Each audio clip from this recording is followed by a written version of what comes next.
RJ Hampshire was slated to race the West Coast and defend his #1 plate, but due to injury, like a lot of guys, he is now racing the East, and we will see him this weekend at Tampa, one of two champions between him and Vial, who will be racing the East Coast.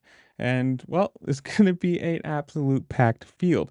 Now, obviously, he didn't race the West Coast due to the injury to his wrist, but we do have a quote from him saying this: "Yeah, and it's not just the injuries, a lot happened. But man, I'm confident where I am now. The last few weeks have gone really well. If I had to race A1, it wouldn't have gone well. I wasn't in a good spot.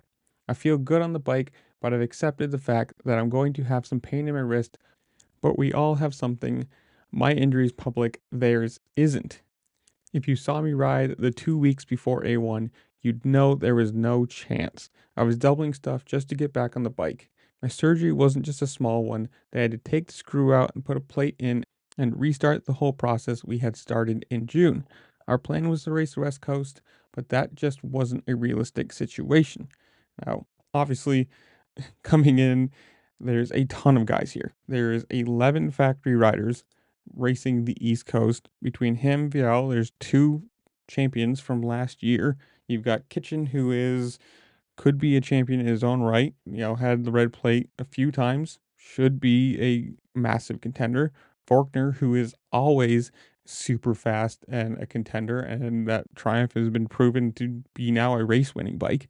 So the East is going to be huge.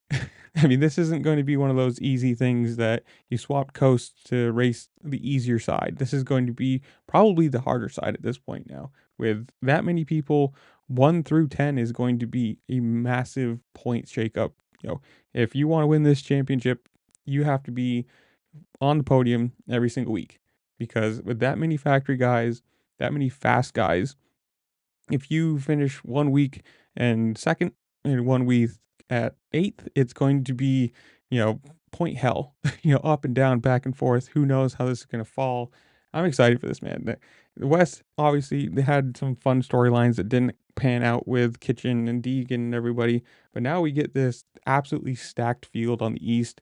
Uh, it's going to be great racing. I'm super excited for this. I hope, knock on wood, everybody stays healthy, and all these guys that do have injuries coming in. Hymas with his knee, obviously Hampshire with his wrist, McAdoo now with his ACL. I hope all these guys can make it through the season and we get just some incredible racing. But that's where I'm going to leave you. Comment down below. Who do you think's going to win? Who do you think's going to win the title? Are you excited for the East Coast? Are you more of a West Coast fan? Whatever it is, comment down below. Tell me what you think. While you're down there, make sure to like, share, subscribe, do all the fun things this platform allows you to do, because it really just helped me out and I appreciate it. And with that, I'll see you later. Peace.